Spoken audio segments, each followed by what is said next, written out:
English sentences jumladooyin Ingiriis ah. English sentences jumladooyin Ingiriis ah.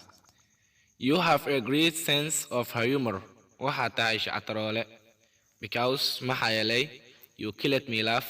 Qosol ayaad igu dishay. You have a great sense of humor. Waxaad tahay shactaroole. Because maxaa yeelay you killed me laugh. Qosol ayaad igu dishay.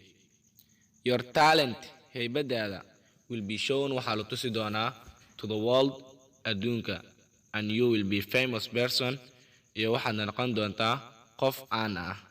Your talent, haybadaada, will be shown waxaa la tusi doonaa to the world adduunka, and you will be famous person iyo waxaad noqon doontaa qof aan ah.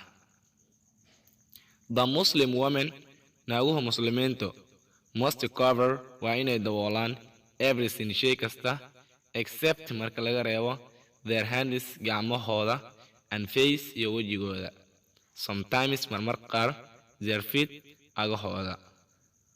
The Muslim women, naaguha muslimiintu, must cover waa inay daboolaan everything shay kasta except marka laga reebo their hands gacmahooda and face iyo wejigooda, sometimes marmar qaar their feet agahooda.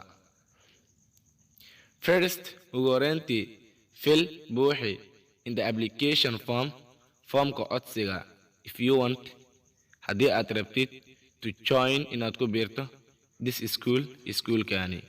First, ugu horeyntii, fill buuxi in the application form, formka codsiga, if you want, haddii aad rabtid, to join inaad ku biirto this school, iskuulkaani.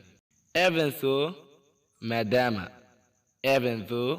maadaama I know aan aqaano a little English yar, I should speak in Somali ayaan idinku hadli doonaa.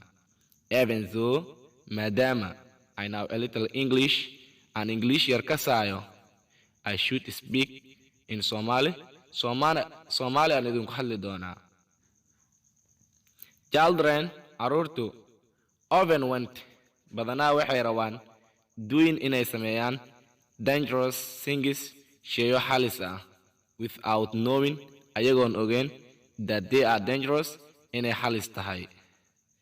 Children, carruurtu, often want, badanaa waxay rabaan, doing inay sameeyaan dangerous things, sheeyo halis ah, without knowing, ayagoon ogeyn, that they are dangerous, inay halis tahay.